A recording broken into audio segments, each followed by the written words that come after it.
IMT Conversations with Rod Texon. An incisive and sharp discussion of today's current issues. Ang pagpadayon sa duwa ka dekada nga serbisyo publiko. IMT Conversations with Rod Texon. My name is Rod Texon and this is IMT Conversations on IMT News. Kamusta sa aton nga mga viewers?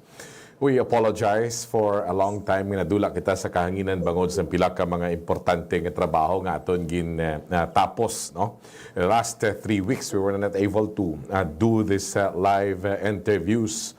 A thing of the Wednesdays nga ginobra naton sa kada semana bangod sa pila ka mga importante nga buluhaton sa bahin sang Iloilo Metropolitan Times. Now, as we are back with a bang. Bangod sang pila ka mga naka-standby naton nga mga interviewees sa sining nga mga tinion. Why pagani nakasugod ang aton sining nga interview posters pa lang aton gin pang post. Kadamo na sa mga questions nga gin pang send. And at the same time gin pang post ang aton sining nga mga readers. No? So, somehow daw, may man ganigay lawanay kita para tingob-tingob. We'll find time, if we have time, yung mabasa ang inyong mga pamangkot later, kag matag naton sa aton nga mga resource persons, starting with the spokesperson of the Department of Health, Region 6, si Dr. Jocelyn T. Dr. T, maayong hapon. Mayong hapon, Sir Rexon, and to all to our viewers. Thank you so much sa sining opportunity nga ginatag mo sa aton sa sining mga tinion. Kamusta na, Doc, ang Department of Health? Nagapabilin ka mo nga wala sa secretary as of the moment? So far, oo. Pero sige lang gyapon trabaho, kag we are doing fine. And of course, we also facing whatever problems or diseases that we have to assist the LGUs and also keep them also updated too. Dr. Te, let's talk about COVID first. Kamusta ang sitwasyon? Ano gimambala ang dapat? With mask or without mask? Because may ordinance ang siyudad sa Iloilo. May ordinance ang provinsya sa Guimaras to wear mask. And at the same time, bangod sa sining mga ordinances, may mga conflicts karon because there was a pronouncement coming from the office of the president by no less than the president saying you can take off your mask in open spaces. So what is the real score, Dr. Te? If that was the advice of our president, you can open your mask in the open spaces. Pwede man na, because kung open spaces, of course, may possibility that you are far away from each other. No, it's not the 1 meter apart. More than 1 meter apart, then you're not so close to each other. So kung whatever man, kung may mga may mga flu-like symptoms ka, hindi mo madali-dali infect ang other person, tupad mo or ang katubang mo, kay because sa open space, no, but if in a closed setting, still we advise, no, especially na may mga personnel pa or may mga tao pa nag-inject. So you cannot say na safe pagid 100% kita without mask. I see. But in so far as DOH is concerned, anong instruction nga ginpapanaog sa head office? Actually, wala kami may gin-specify gid na panaog. Option ang amon lang is we could still continue advising to do natawag nato na precautionary measure. Like kami masidiri sa office, we still continue to wear masks, no? That's why I'm wearing right now my mask because my assistant here is beside me. So much better gid na may mask kita kay you cannot tell sometimes may mga flu-like symptoms and aircon ang ato na room or units, no? So ang air lang galibot-libot kung may mga may mga sipon, may mga ubo. So dako gid malatnan, may possibility matlatnan kita. And remember, this is a virus. So pwede ang virus, no, is a droplet infection. It can also go up first to the air then drop. So kung tendency na you're nearby with your seatmates or office mate, possibly you can catch that virus. That's why na kami diri sa office, we still wear masks. Okay, you still wear mask. But is there such a violation kung hindi kuya magsuksok mask? Wala man sa violation, no? Pero amo lang na you are protecting yourself and also you are protecting others through wearing mask. Kay ipasabi sa iban, balaan na gid nila na ginasipon-sipon sila, ginaubo sila, mas mayo kung nag-wear mask sila, no, sa if you're working or you're in the group of people sa mga events, or like if you are in the church, or even if you are in a meeting, no, mas mayo kung nag-wear mask. Kung may gamay kabi na feel mo may sipon-sipon ka kag hindi mo may bitat na your presence are needed. Pero we advise na if you have flu-like symptoms, much better if you stay home lang, anay, then take medication and rest, no, para at least hindi mo mahawaan ang iba ng mga tao. Okay. Now, ano ang COVID situation as of the moment? I was reading the social media pages of several outlets a while ago, and I saw on CNN the President of the United States of America, Joe Biden, has declared the pandemic is over. See, we are no longer wearing masks there sa Pilipinas. What is the status as of the moment? So far, there are still cases, no? Wala gid sang siling na zero gikita diri sa Western Visayas. Still, there are like we are reporting the 6 provinces and 2 highly urbanized city. May mga cases gyapon, especially iban asymptomatic, no? So they just knew it na positive sila after having or submitted themselves for RT-PCR test because they have to go to a operation or procedure like a CT scan. They are required, or MRI, they are required to have the RT-PCR test. That's the time na mabalaanan nila positive sila because nakuhaan sila RT-PCR. Pero actually wala na sila mga symptoms, asymptomatic sila because fully vaccinated sila. That's the reason. Pero ang problem lang, you cannot say na wala ba masin fully vaccinated ka, asymptomatic ka, but still if you're positive, may tendency pa makalaton kapag yakon. Especially kung ngatse ka, so which wag ubo kang mag-igham ka then you're very close to each other, dako man gyapon possibility na malatnan mo gyapon ang imong katupad. And as if it's not yet enough, no? Ang ining virus magapabilin. Siling ganin nila, we need to live under the new normal. So nagkakologan, bala ini Dr. Teng, well, I am in my 40s now. To the year I will die, magapabilin ini. Depende kung like the flu, seasonal flu, kung may antibodies ka na, so ma-adjust na ang lawas mo. Pero amo lang na that's why we have to stay healthy, no? Kay hindi kita kumpiyansa gid na because we have the vaccines or we were vaccinated, safe na kita from this COVID, no? Kay there are many cases na in spite of the first or 2 booster doses, still they were infected of the COVID, no? Pero milder na lang. Medyo nakaya sang ilalawas, pero may mga gamay-gamay sila ng mga flu-like symptoms. But ang problema lang na kung wala ka na injectionan or vaccinated ka, so dako ang chances, especially if you have comorbidities and you are an elderly or very, very young, we cannot say na if very safe ka mo because you are not vaccinated.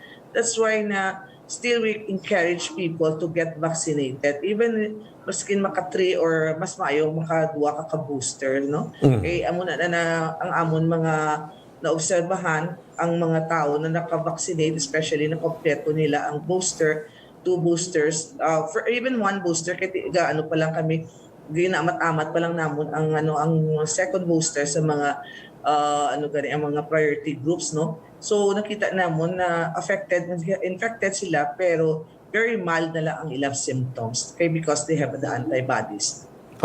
Okay. So, funny man kung kaisa kay makayuhom-yuhom ka. Duduman ko na isang ara ko sa Capitol, siling ko mapasikan booster ko. Hindi pa pwede. kay kuno gina-identify ang segments asang mga sa populasyon nga dapat pwede na maka-avail sa second booster, and then also suddenly panic sila kay dapat ang tanan second booster na, no? Sayang man kun kay isa kay millions are lost na because nag-expire na ang vaccine. Now anyhow, and that's a different story from COVID. Gulpi lang ang syudad sa Iloilo, ginigo na naman. And this time, cholera. Nakalabot kita sa punto nga more than 12 na ang patay. What seems to be the problem, Dr. Te? Actually, it happened I will give you the data so far as of today. Yes. So ato na remember sa 2021 we don't have any cholera cases in the whole Western Visayas. And here comes this to 2022, we have 31 suspected cases of cholera and 13 were positive, that's 10 from Iloilo City, 3 from Iloilo Province, 2 from Iloilo Province, may duwa ka munisipyo, so part of Fabia and Oton. Then the ranges of age is 7 months to 59 years old. And out of these 31 suspected cholera cases, there were 11 na negative and 7 were not tested. But 13 are sure na gini because confirmatory test na sila yan na may positive sila sang Vibrio cholera, which is the bacteria. So ang ato na is the AGE cases, mo kadamo sang diarrhea, vomiting cases. So they are under the acute gastroenteritis. Pero remember, ang acute gastroenteritis sa amo na epidemiologic unit, this is not a notifiable disease. But because of these cholera cases, the other provinces, such as like Iloilo City, the two highly urbanized city, Iloilo Province and Antique Province, they try to check na kung pila na kabilog na diagnosed as of having acute gastroenteritis, and it came out that sa Iloilo City there were already 454 cases and there were already 10 deaths. But hindi this is like cholera, it's acute gastroenteritis. So ang ila range usually ang ato na sa Iloilo Province there were 23 cases and from Antique there were 83 cases. Pero so far may duwa sa napatay sa Antique. Sa Iloilo Province wala sang death. Amula na nakagawa man sila sa ospital, iban tanan sila recovered, but ang mga especially na counted sila as acute gastroenteritis. And what we did sa ato na of course after knowing na may mga cases sila in-report sa amon. Then we try to give us a recommendation and have actions taken man, like having meetings with our city health officer or office, then also with the provincial health office and municipal health office, sa mga ilang mga health personnel nag-meeting. Then we also educate them what to do, and of course give them the technical assistance and advices and recommendations. Okay. Now, ano ini seasonal ini or may ara sang certain period of incubation nga daw gulpi lang sumaka ini, Dr. Te? Actually, always remember, especially this, by the way, ang cholera pala is a notifiable disease. That's why may data kami kung in kaso may mga positive cases there is sa Western Visayas. Ma-pick up din namin, especially kung admitted ang patient, nakapakonsulta sa atong rural. When you say notifiable, automatic na siya, protocol na sa mga RHUs and hospitals nga kung may cholera case, gina-report insigida. Yes, gina-report insigida sa ato na municipal health office down to the provincial health office down to our regional health office. Kaya may mga surveillance officers kita na assign sa amuni na mga levels, like from the municipal level down to the provincial level and regional level. So ma-report na sila. So mabalaan nato na may cholera case. And remember, this cholera case, ang mode of transmission niya is through eating food or drinking water na contaminated sa human waste infected with Vibrio cholera bacteria. So it's not seasonal. kung isa ka bagay na na-infect ang like abis ng tubig or pagkaon, ako possibility na may infect sila sa cholera. That's why kung hindi ka sure sa imo water source, much better i-boil mo siya 2 to 3 minutes or put some chlorine, no, para maano siya, ma-decontaminate siya or whatever, ma-check ang iya, ano, hindi na kung mapatay ang mga microbacteria. Aha. So, safe man nga ang imnon mo, butangan mo sang gamay nga chlorine or chlorine na Dr. Te? Actually, may ara kami din na actually may ara kita na tawag na aquatab, no? May ara mga aquatab na it's a tablet na i-drop mo lang na siya sa may ara na sang dissolution, not like abisa in one gallon.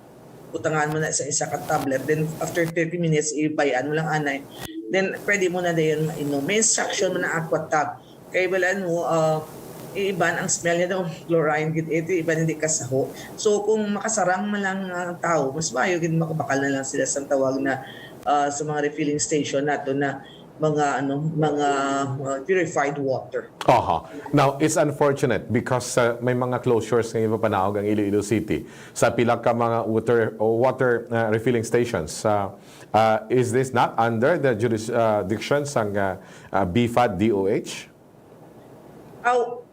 It's ang ato niya sa mga refilling station kung sa city sila naga-monitor, no, sa aton mga refilling station.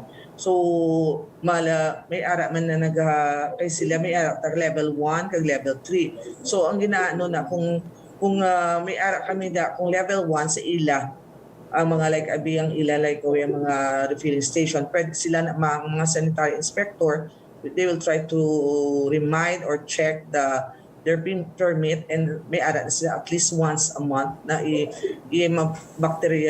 bacteriological test sila. Aha. Or ang tawag nila or physical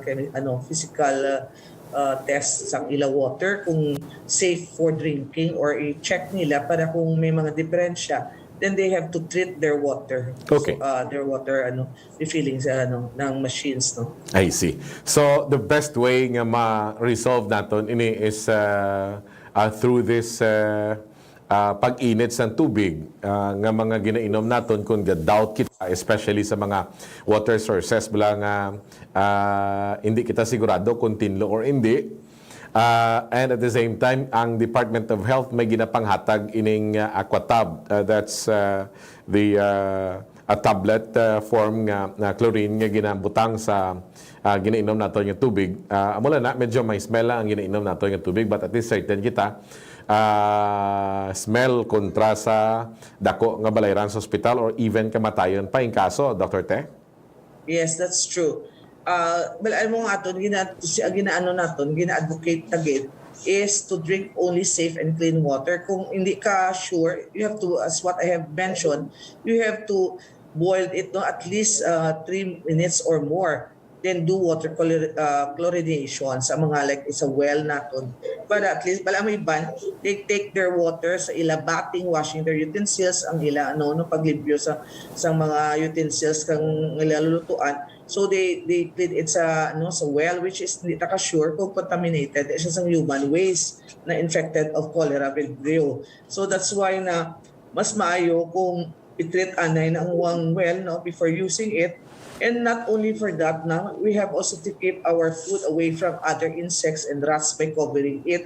Kag wash and cook properly gid ang aton mga pagkaon, no. Kay balaan mo may iba niya wala nilang ginahugasan mayo, especially mga vegetables ni iba halin sa garden pa or halin sa market. So may mga mga langaw, mga muna kailangan hugasan gid mayo ang aton mga gina-prepare nato ng mga pagkaon utanon. Then of course kung nagagamit kita sang toilet, ilan lang tapos gamit sang toilet, we have to wash our hands man, okay? Importante gid ever since na gina-emphasize muna yung basic na universal na pag-avoid sang infection is through washing our hands man. And at the same time, we have also to keep our surroundings clean, no? Especially sa mga langaw, mga tanga, mga ilaga. Kay amo ni sila ang mga kung may ara ng mga breeding area sila, so dra lang din sila galibot-libot sa mismo muna balay. Then, of course, kung may mga pagkaon sa babaw lamisa, tendency nila, makatuan nila. So wala ka mo kabalo, not only sa water, pero even sa food, pwede makontaminate sa mga amuni na klase ng mga vectors. Aha. A few questions from our readers. Finally, nakita namon taga DOH. Tipunon ko lang ni, kaya hindi na siya magnubo sa 12 ka pamangkot. And this is all about OCA. Ano na yung problema sang OCA? Because ang una, joke or memes ini. Pero this is something to do with the payments. Ining 12 ka pamangkot niya ginabasa ko, Dr. Te, gapamangkot ni kung saan o maabot ang amon nga OCA. Please tell us, kung may ideya ikaw, what is this OCA nga ang kadamo sang malawig na nga panahon nga makita naton post sa mga health workers naton, doctors, nurses, and those people who serve nga nagareklamo nga di nang amon OCA. Ano ini kag anong estado sini? Actually, ang OCA pagsabot sa amon, sir, and mga moms sa atong nato na interviewer or nag-question, beyond may ano na siya, no, beyond may sa ako na unit, no, kay we are area sa amo na na unit na infectious and control unit kami, so it's more of sa accounting na. So, pero managerial ni sa admin ni sa nga level. Admin na siya, sir, so hindi niya kasabat, hindi niya aton niya pero balaan ko, sir, na they are trying to ginapasunod na, so kadako sa Western Visayas, and isa lang kami ka-office ang nagaobra na, and you know what, it's not only that, may mga other pa mga admin concern, so hindi man na sila na oka lang tanan, so we have also to tap, of course, ang amon mga iba na mga concern sa management, no, na money matters na, I mean ko damo man kami na pero we are trying our best na tanan i-accommodate it. Of course, may guideline kami na gina-follow, and may mga clerks kami na gasituit man na ginapasunod man nila ang ang claims ng OCA or pag distribute sang OCA. Please tell me, enlighten me, Dr. Te. Ano ni siyang OCA? Ano ni siyang OCA? Abi ko, meme lang ini siya dati until nga kadamo na gid sang reklamo, and sang post namon ang poster ninyo sa siningi interview, gabaha ng mga pamangkot parte sa OCA. Hindi way sila labot sa COVID sa cholera. Ano ni siyang OCA? It's one COVID allowance. Okay. One COVID allowance. So, may ara kami na ang nabalaan ko, amo na idatagaan ang tanan na health workers. So, may ara na criteria ang kung ara pasok kada sa one COVID allowance. Anyway, like in the hospitals, no, may mga one COVID allowance kita. Pero amo na naman bala kung sir, hindi man sila madulungan hatag. Of course, ang papeles anuhan man, ginatiwaan na by provinces like that, or by tapos gina-try man nila na ipatapuson ang isa na ka-provinces, then the next provinces. Hindi man madungan, sir, ang 6 provinces and 2 highly urbanized for tuod na damo kami clerks, pero how many in 8 hours hindi man kami kambal na po. We are very careful man because may ginasituate man na makompleto man ang ato na tawag na papeles before we release that OCA. Okay. So, abot silingon sini, one COVID allowance, isa-summarize na lang yung pamangkot ni, ako ma-follow up sang pamangkot, may paglaom pa nga mahatag. Yes. Pag wala pa sila naka-receive, sir, maka-receive na sila. Kaya once you are working in a government, especially na sang COVID, no, take care of the COVID cases or patients, makabaton gid sang one COVID allowance. So may ara ma'am sir kang kusin o makabaton, but all of them are health workers. Okay. Ang DOH siya nakabaton. Kami nga PHO wala ni piso. And then, arila, ini saya. Nagpositive ako sang January. Hambal may compensation. Wala na. So, alain naman niya sa OKA ang compensation. Yes, sir. So- Ang compensation, sir, sa COVID claims na namon natawag. Okay. If you were a health worker or working in hospitals na taking care of the patients, COVID patients, pwede kaka-avail ni sang claims naton na COVID claims. But you have to pass ang mga tanan na requirements. Then we try to check kung you are qualified. Kaya there are times may iba na nag-claim sila na health workers sila pero they are working in an insurance office. Oo, amo na hindi sila siling Ay, ini government ni. mamba sila na health workers sila, nurse sila, doctor sila, midwife sila, or whatever profession pero wala sila nag-take care of the COVID patients. May criteria, may guidelines kami, sir, which we follow. It's not siling na isa lang ang nag-check na may level kami, may ara kami encoder, so sila tanan ma-encode, then it will go to the next level to check the requirements kung napasok sila. Then the last are we the doctors, may ara kami group of doctors, double check pa naman if they are qualified or not, because kadamo sang pero lain-lain sumulain naman ang criteria ng sulod. That's why ang January of 2022 we are trying to work it out may man fail man sila na hindi sila qualify. Aha. So hindi sila na tanan nakapass qualified sila sa aton COVID claims. Ariya, kilala ko ni Doc. Kilala mo man puti hindi ko lang pagbasahon ng pangalan niya. I can send her name to you.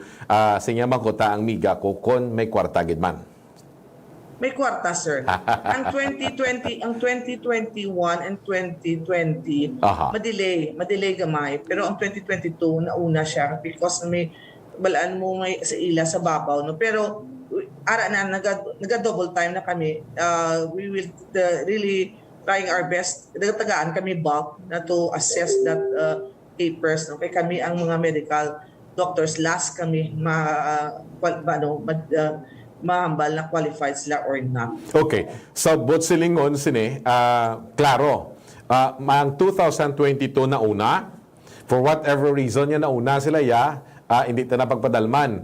May kwarta, 2020 kag 2021, gina-double time na subong. So, anytime soon, mabato naman nila ni compensation, OKA, tama, Dr. Te? Yes, oo. Kaya hindi naman pa-hold na basta may kwarta, kumpleto ang requirements sang isa ka tao na gusto mag-avail sa OKA or sang COVID claims, i-release rin namon na kay para gina sa ila. They have worked it, no? Hindi naman sila nahawiran namon kay wala namon kilanlan nila kay of course iba nag-absent sa office, iba they tried also to spend sang during times sang nag-COVID sila, they take medications and everything, no? So ang aton concern na kay hindi naton mahapan ang tanan na nagpadala sang ila na papeles sa isa lang ka setting. So ginapasunod na first gina-try naman na first come first serve kung nauna ka pasang January of 2021 pag ikaw yung nagpass kaya 2021 of December, of course last ka man i-assess ang imo papeles or i-check. At hindi mo man kwarta mga doktor, mga nurses. Antos-antosan nyo lang, anay, bla. Basta importante nga makuha ninyo. I remember, Dr. Te, I was reminded by our editor, amo gali ni siya ang akon ginsugo nga i-follow up sa inyo. Nga after 2 months, nga bayluhan na isang email, way pa kami gyapon masabat. And then on the 3rd month, gin-email kami sa regional office nga may ara na sang note, freedom of information something. Dapat i-fill up namon isa-isa mga amuni. Hano gini ka-sensitive si OKA? Amo ka-sensitive si OKA na Dr. Te? Because basta muna nga ni ang balta kung when it comes to ang paghatag sa mga money, like mga allowances like this, no? Kay this is one COVID allowance. We are eager man ang mga health worker to receive it because I'm sure hindi lang, they need also no to that money kaya di damo man sila may ginagastusan. So normal gina sir na once may ara kita grasya na paabuton, excited ang tanan no, pero amo lang naman bal nato na hindi dulungan ang pag-receive sa ato na uka or sa ato na COVID claims. Mas mayo gani ni sir kay gintagaan gani ang ano yung mga claims. Honestly ha, may iban kami ni upod sa office na nag-COVID, wala kami nag-claim. Wala kami nag-claim niya kay it's because sila naman unahon lang ang iban kay sila they really take care of the COVID patient. Nagtubang sila pasyente, nagkonsulta sila sa COVID pasyente. So ano gid sa ila nang tawag na right gid niya mag-claim sa COVID claims. Sa bagay, no, maintindihan mo man kay bisan tuod nga ako nagdugang doko kay sige lang sila sinulod sa amon nga message board. Ang ako na lang sini is maintindihan naton ini king katikalon sang inyo nga mga litres nagliligat sa central office nga duty ka mo because we will support you, there will be this, and then ang punta sini kaluoy ang ari sa regional office sa Dalom kay iyawan panagang sang process kag pang sort out sang tanan-tanan nga ni subong ang mga nagsalig sa todo kuning kaso pananglitan mag-COVID kita liwat duty sa aton kanamo ni sitwasyon Dr. Te. Muna ganyan ba kung hindi man lang mag-COVID ka no, eh of course kulbaan ka man especially kung first timer ka no, pag mabataan mo man previously no na mga COVID na iba nagkalamatay, iba na damo sa mga post-COVID syndrome na ginabat siya after COVID. So it's not a joke to have this kind of COVID disease no. Pero amo lang ang ato na bear with us lang sa Department of Health because we are really trying our best na ihatag na sa inyo. Pero amo lang na mahambal namon na because kada muod hindi namon masiling na isa lang kapag kungko nga i-release ni. So amo lang ang amo na ginapangayo sa inyo kay I know you work hard no during you have sacrifices yourselves no ginano nyo ka because ginsumpaan nyo na then magserbisyo kumo sa as a health worker sa ato no mga constituents pero ang kag aton community pero amo lang na mahambal naton na i-release gid namon amo lang na galing kay butang na lang niyo do savings yun na amo na lang gid na one of these days ma-release gid na para at least enjoy man ninyo or igamiton sa kung di na pwede nyo magamit. So at least mining na sabat man naton bisan papano ang ining concern sa OCA kay ginalantaw ko diri ang series of questions. Hindi niya gani sa COVID, sa cholera, aray na tanan sa OCA. Think there's something with OCA. Basi blatod gadwa-duwa sila nga balo naman tas ang gobyerno no madula ang kwarta so you have that 100% assurance that if you fall under the category prescribed sang inyo nga order you will be paid sang OCA may pondo Dr. Te. Yes, oo.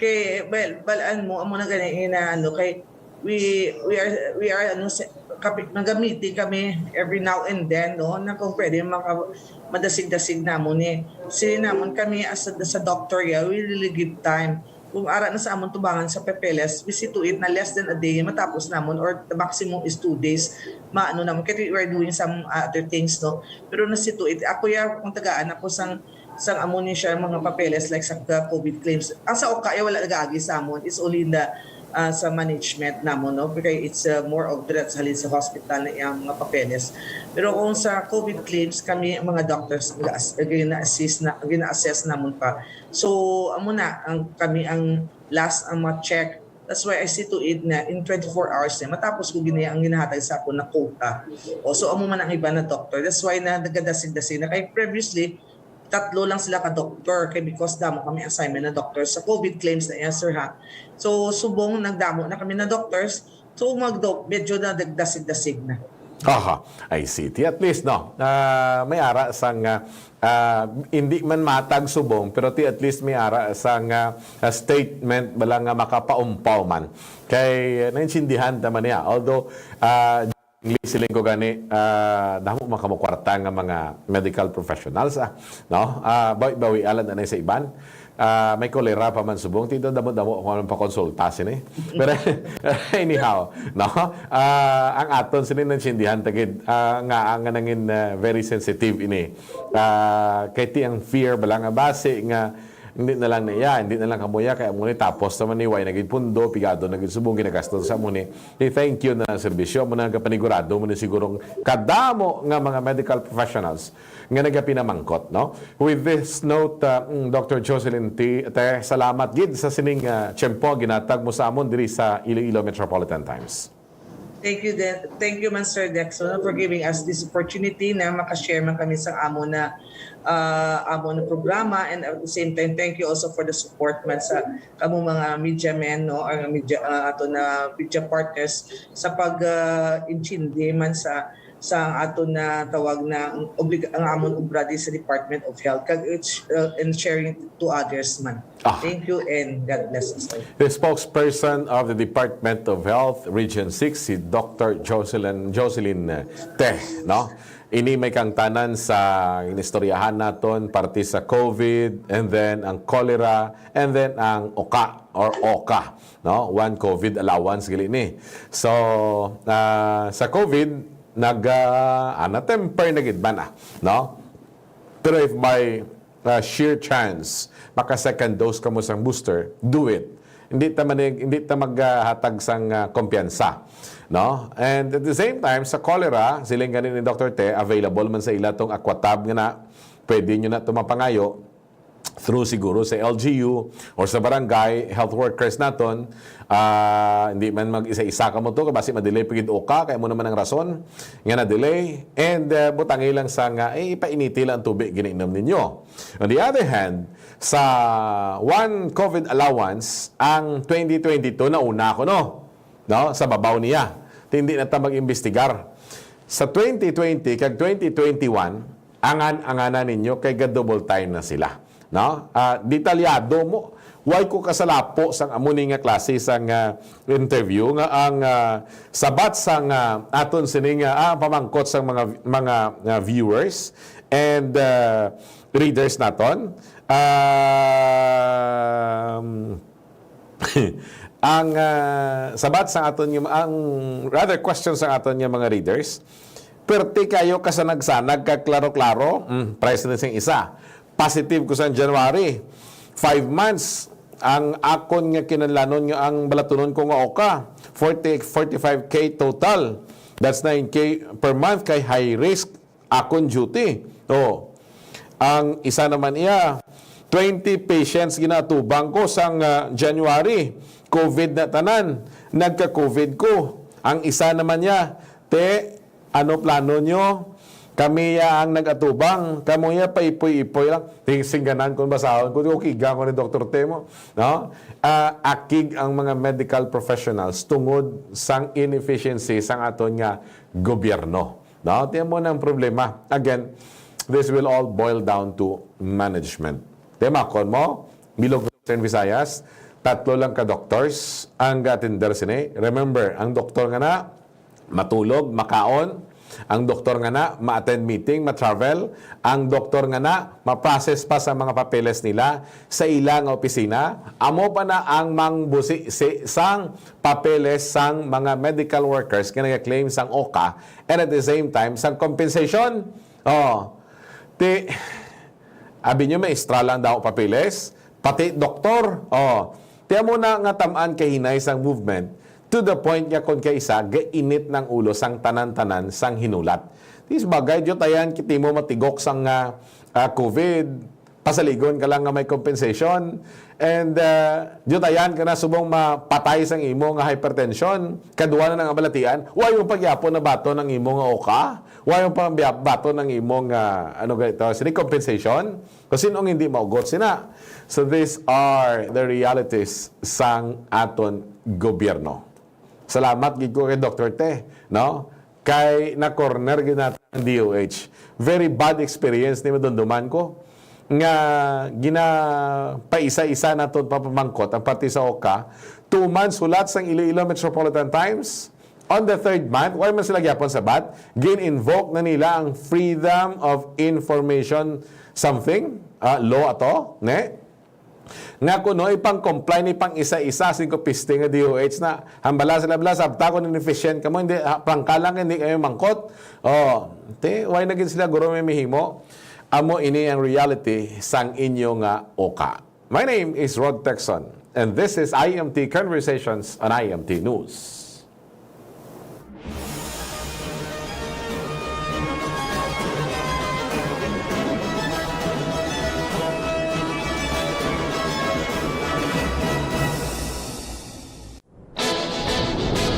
IMT Conversations with Rod Texon. An incisive and sharp discussion of today's current issues. Ang pagpadayon sa duwa ka dekada nga serbisyo publiko. IMT Conversations with